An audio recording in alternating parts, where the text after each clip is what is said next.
Hello friends, मैं हूं शिप्रा और स्वागत करती हूं आपका आपके अपने चैनल जीएस अड्डा में। कैसे हैं आप सब? आई होप अच्छे होंगे फ्रेंड्स। जैसा कि हम लोग आजकल लिस्टिंग्स के क्वेश्चंस कर रहे हैं और वो भी ट्रिक्स के थ्रू कर रहे हैं। जैसा कि आपको पता होगा कि सभी, चाहे स्टेट पीसीएस हों, चाहे वनडे एग्ज़ाम्स हो, कोई भी एग्ज़ाम्स हो, ये लिस्टिंग से रिलेटेड आपके क्वेश्चन एटलीस्ट 25 to 35% तक क्वेश्चन आपके डायरेक्टली लिस्टिंग से आते हैं। तो अभी हम लोग उसको लिस्टिंग को ट्रिक के थ्रू कर रहे हैं ताकि उन्हें याद करने में कोई ज़्यादा मेहनत भी ना करनी पड़े और आपको वो चीज़ें हमेशा के लिए याद भी हो जाएं, ताकि ये जो आपके 25 to 35% क्वेश्चंस हैं ये आपके कहीं ना जाएं, आपके ही हाथ में रहें। तो आइए शुरू करते हैं फ्रेंड्स। इसका पहला पार्ट अगर आपने ना देखा हो तो मैं बता दूं, ये इसका सेकंड पार्ट है। इसका ये 2 पार्ट्स में ये वीडियो आया। इसके फर्स्ट पार्ट को आप जाकर बाकी के वीडियोस में देख सकते हैं और वहाँ और भी लिस्टिंग्स पड़ी हुई हैं जो आपके लिए बहुत बहुत बहुत ही यूज़फुल हैं। तो आप उसे भी देख लें और एटलीस्ट कम से कम इसका जो पहला वीडियो है वो तो ज़रूर देख लें, पहला पार्ट, क्योंकि सारे राजवंश आपको कवर करने के लिए पहला पार्ट देखना भी उतना ही ज़रूरी है जितना ये सेकंड पार्ट। तो आप ये दोनों पार्ट्स को देखें, आपके सारे राजवंश कवर हो जाएंगे। जो इम्पोर्टेंट राजवंश हैं इनके बाहर आपके क्वेश्चन नहीं जाने वाले। तो आइए शुरू करते हैं फ्रेंड्स। जैसा कि मैं आपको जिस तरीके से पढ़ाती हूँ, मैं आपको हमेशा वर्ड्स से चीज़ें निकालती हूँ ताकि वो चीज़ें आपको एग्जामिनेशन हॉल में भूले ना। तो बस परमार वंश से आइए इसको ब्रेक करते हैं और देखते हैं कौन सा वर्ड निकलता है। परमार वंश। परमार वंश का मतलब, आप इस वर्ड को जब ब्रेक करते हैं तो ये निकलता है परमार। परमार का मतलब ऊपर से मारना। कौन मार रहा है हमें ऊपर से? तो देखिए, उपेंद्र, इसके संस्थापक थे उपेंद्र। उपेंद्र का आप इसको ब्रेक करेंगे ना तो देखिए जैसे लग रहा है ऊपर ऊपर इंद्र। तो आपने देखा होगा ना, जो पुराने सीरियल वगैरह आते हैं उनमें दिखाता है ना कि ऊपर से इंद्र भगवान जी के पास बहुत खतरनाक से हथियार होते हैं। वो ऊपर से जो यहाँ नीचे धरती पे लोग होते थे, जो बुरे लोग होते थे, उन पे वहाँ से वो हथियार वगैरह यूज़ करते थे। तो बस जब हम परमार वंश की बात करेंगे ना, तो परमार वंश का नाम लेते ही आपको याद आना चाहिए ऊपर से इंद्र भगवान जी जो होते हैं वही तो मारते हैं, नीचे से धरती वाले लोगों को ऊपर से मारा करते हैं।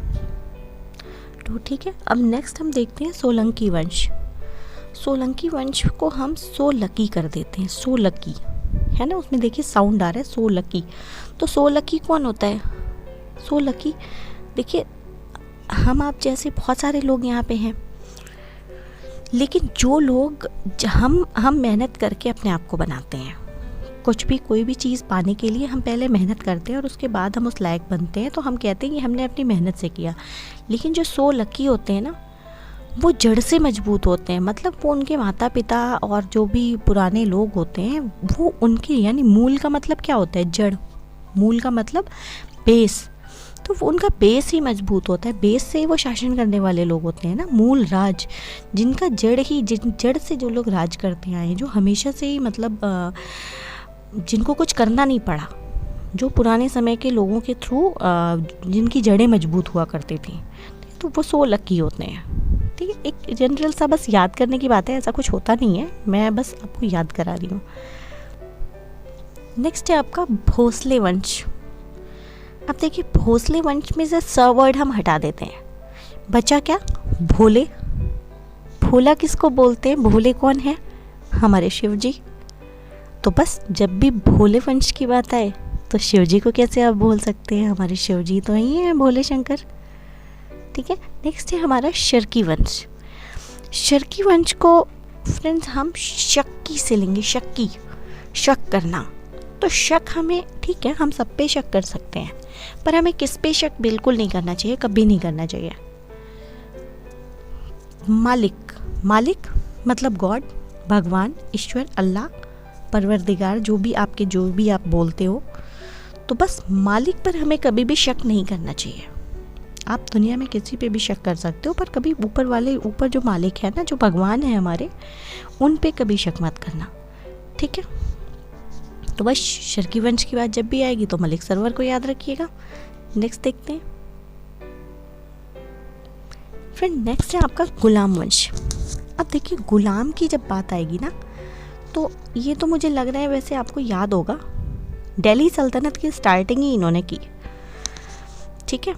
लेकिन चलिए आइए ट्रिक से देख ही लेते हैं। गुलाम वंश की जब बात करेंगे तो गुलाम कौन होता है, गुलाम की ज़िंदगी कैसी होती है? कभी इमेजिन किया है कि गुलाम की ज़िंदगी पहले ज़माने में कैसी होती रही होगी? पहले के ज़माने में जो राजा महाराजा हुआ करते थे, आपने उसमें देखा होगा ना कि जो गुलाम उनके हुआ करते थे ना, वो बिल्कुल उनके अकॉर्डिंग चला करते थे। उन्हें ये इतनी परमिशन नहीं थी कि वो कुछ अपनी इच्छा से कर सकें। मतलब एक शॉर्ट में कहा जाए तो कुत्तों जैसी ज़िंदगी उनकी हुआ करती थी।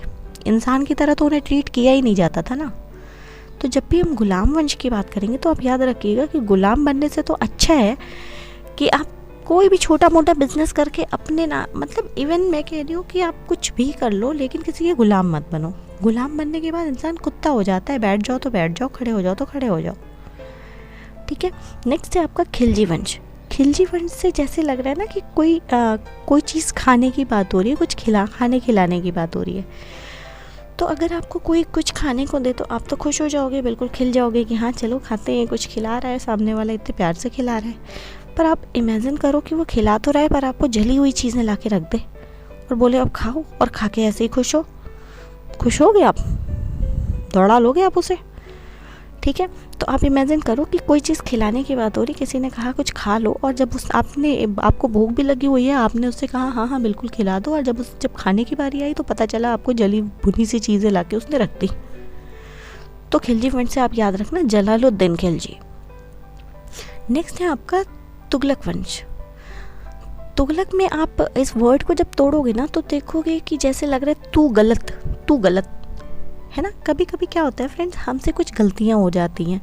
जैसे हम लाइफ में अगर हमसे कोई गलती हो जाती है तो हम क्या कहते हैं कि किसी और से गलती होती है, तो वो अगर हमसे सजेशन मांगता है कि यार मेरे से ये गलती हो गई, अब बता मैं क्या करूँ। मान लो आपके एग्ज़ाम्स हैं और आपने पढ़ाई नहीं की पूरे टाइम, और आप लास्ट टाइम में बिल्कुल एग्ज़ाम के 2 दिन पहले कह रहे हो कि यार मेरे से ये गलती हो गई है और अब तो मेरे एग्ज़ाम्स कल हैं, अब बताओ आगे क्या करना है। तो आपका जो फ्रेंड होगा ना वो आपको क्या सिखाता है, तूने गलती तो कर दी, तू गलत है और एग्ज़ाम्स भी अब नहीं रुक सकते, तो अब तो तू गया, तू गलत है, तू गया, अब तेरा कुछ नहीं हो सकता, तू तो गया, ठीक है। ये बस याद करने की एक ट्रिक्स है, और ऐसा नहीं है कि आपको इतने लंबे चौड़े सेंटेंसेस याद रखने हैं, बस 1 या 2 बार इसे सुनना है, उसके बाद तो आपको तू गलत भी याद करने की ज़रूरत नहीं है, वो अपने आप आपको तुगलक ही याद आएगा, और गया से सीधा गयासुद्दीन तुगलक याद आएगा, ठीक है। नेक्स्ट है आपका सैयद वंश। सैयद वंश में जब आप यह वर्ड हटा दोगे ना तो बनता है सैद यानी सैड, SAD होता है सैड का मतलब क्या होता है, दुखी हो जाना।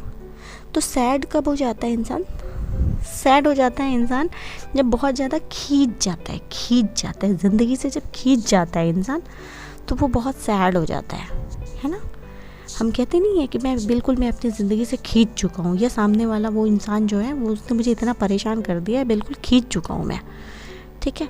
तो जब खींच जाते हैं हम ना किसी से तो हम बहुत सैड हो जाते हैं। तो सैयद वंश की बात आए तो खिज्र खां को याद रखिएगा। खिज्र खां खींच गया था इसलिए वो बहुत सैड हो गया, उसने पूरा वंश ही सैड वंश बना दिया। नेक्स्ट है आपका लोधी वंश। लोधी वंश को आप ऐसे याद रखिए जैसे कि किसी चीज़ को लादने की बात हो रही है ना, लादने की। जैसे सड़कों पे होता क्या है ना, सड़कों पे हम चलते रहते हैं, कभी कभी हमारे पास बहुत सारे सामान होते हैं, और मान लीजिए अगर हमें कोई व्हीकल नहीं मिल रहा है, कोई कन्वेंस नहीं है हमारे पास कि हम कैसे उस जगह पे पहुँचे, तो हम क्या करते हैं कि रास्ते से आते जाते किसी लोगों को रोकते हैं, भाई साहब हमारा ये सामान है, ये चीज़ें वहाँ पहुँचानी है, आप प्लीज़ हमारी मदद करेंगे। तो मान लो आपने ढेर सारा कूड़ा कचरा इकट्ठा कर रखा है और आपको कहीं ले जाना है उसको, और उधर सामने से किसी की मर्सिडीज़ आ रही है या कोई बहुत अच्छी सी गाड़ी आ रही है, चलो BMW लाते हैं, ठीक है, चलो किसी की BMW आ रही है।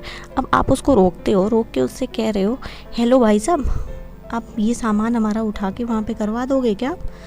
तो वो आपको क्या बोलते हैं, हेलो दिमाग ख़राब है आपका, मैं इतनी अच्छी सी इतनी महंगी गाड़ी में आपका ये सामान लाद के ले जाऊँगा, आपको समझ में आ रहा है आप क्या कह रहे हो मुझसे, ठीक है। तो लोधी वर्ड से लादना याद रखना। और जिसने नहीं लादा था उसने क्या कहा था, हेलो मैं ऐसी चीज़ें नहीं लाद के ले जाऊँगा, यानी बहलोल लोधी।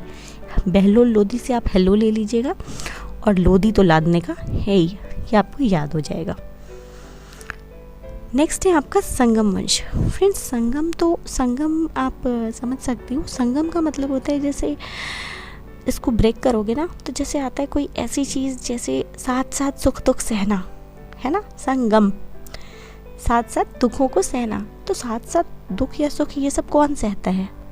जाहिर सी बात है, कहने की बातें हैं कि कौन कौन सहता है, लेकिन आप लोग तो और लोगों के भी नाम इस टाइम सोच रहे होगे, बट सच ये है कि फैमिली ही सहती है, ठीक है। तो ऐसा कुछ भी आए ना तो आप हमेशा याद रखना भाई भाई या भाई बहन ऐसा कुछ। तो जब हम हिस्ट्री पढ़ते हैं उसमें भाई भाई की बात आती है ना तो हरिहर और बुक्का ही आते हैं, ठीक है। तो जब संग गम सहने की बात आए तो हरिहर और बुक्का भाइयों को मत भूलना। नेक्स्ट है आपका बहमनी वंश। बहमनी वंश को आप ब्रेक करेंगे तो आएगा जैसे बह गया क्या मनी, बहमनी। जब अगर आप इमेजिन करो आपका बहुत सारा पैसों से भरा हुआ बैग हो और वो पानी में बह रहा हो, अब आपके पास क्या ऑप्शन है? आपके पास आते हैं 2 ऑप्शन।